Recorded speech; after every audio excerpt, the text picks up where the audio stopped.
Drama इनका है।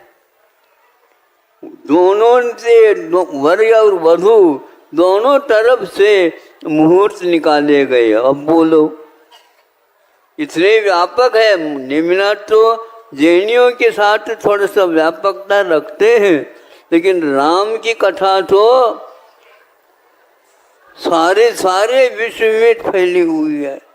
वहां पर भी यही हुआ।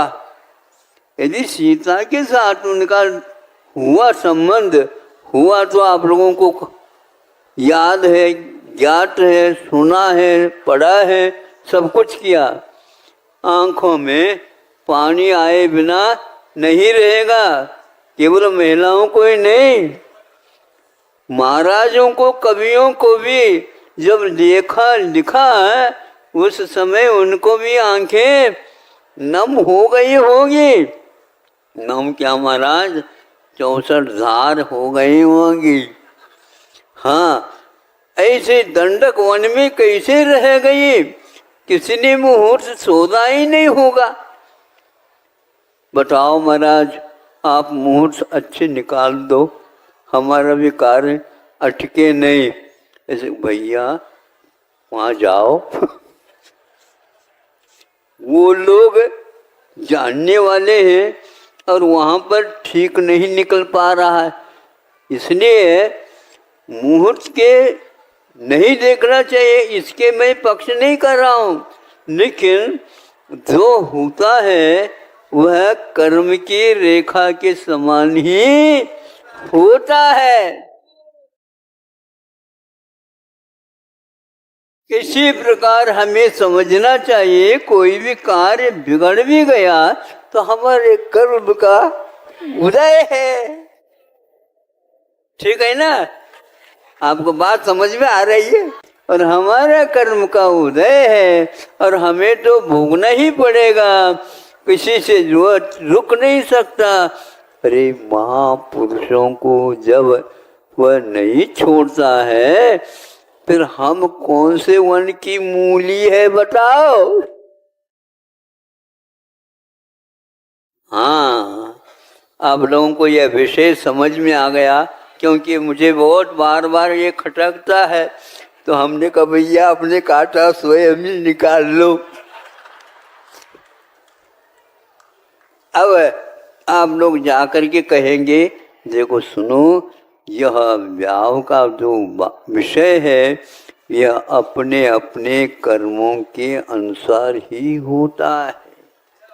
हाँ, इसमें आप कैसे भी मुहूर्त निकालो, मुहूर्त निकालने के उपरांत शादी हो भी जाए तो भी वही जो होगा फल कर्म के अनुसार होगा। और इसके ऊपर विश्वास जो रखता है वही विवाह के लिए हाउ कह देता है।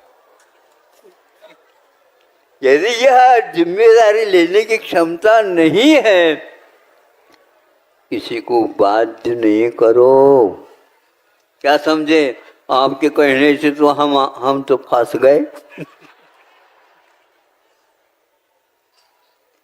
कभी कभी आपस में थोड़ा सा संघर्ष हो जाता है तो आ करके कहते, पति पत्नी दोनों आ गए, नमस्ते महाराज आशीर्वाद दे दो। क्यों, क्या बात हो गई? क्या क्या बात हो, आप तो समझते हैं ही नहीं।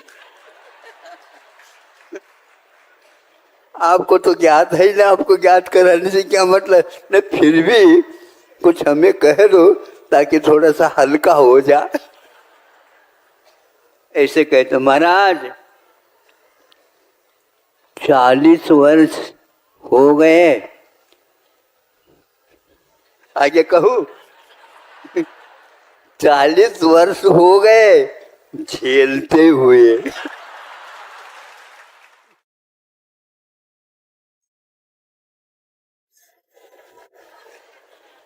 झेलते का अर्थ क्या होता है?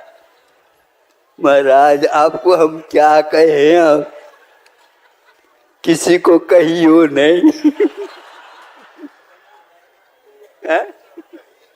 किसी को कहियो नहीं, ये तो होना वही होता है। जितना हुआ है अच्छा हुआ, कर्म के अनुसार हुआ, आगे भी ऐसा ही होगा। इसलिए किसी के साथ वैर, किसी के पास ऋण आदि आदि मत रखो और अपना जो प्रवास है उसको पूर्ण करो। कभी भी दुख में और सुख में धनवानी कहती है, बेटा तुम रो नहीं और हंसो नहीं।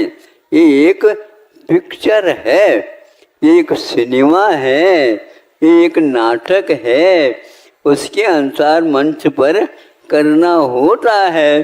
भले ही कोई आंसू नहीं पहुंचने वाला है तो स्वयं ही नहीं समझे, स्वयं ही करो और दूसरे को करते समय दूसरे के सामने हाथ रखो, वो देख न सके, क्योंकि सबका यही पुराण है। इस प्रकार अपने कर्मों को भोगने के लिए यहाँ पर आए हैं तो अपना धर्म का भी अनुपालन करो और याद रखो, बड़े बड़े महापुरुष कदम उठाएं तो वह कभी पीछे नहीं लेते हैं, उन्हीं के वंशज हो आप। इसलिए ये परंपरा, वंश परंपरा से जो काम हो रहा है ये बहुत सौभाग्य से हो रहा है। 4 पुरुषार्थों का विवेचन आप लोगों के लिए किया गया है, उसके अनुसार चलोगे निश्चित रूप से भविष्य भी सुंदर ही रहेगा, उज्जवल रहेगा। और किसी से कुछ मांगो नहीं, प्रभु से यदि मांग सकते हो तो हम और कुछ नहीं चाहते हैं, केवल आपका समागम हमें आगे भी मिलता रहे। अहिंसा परमो धर्म की।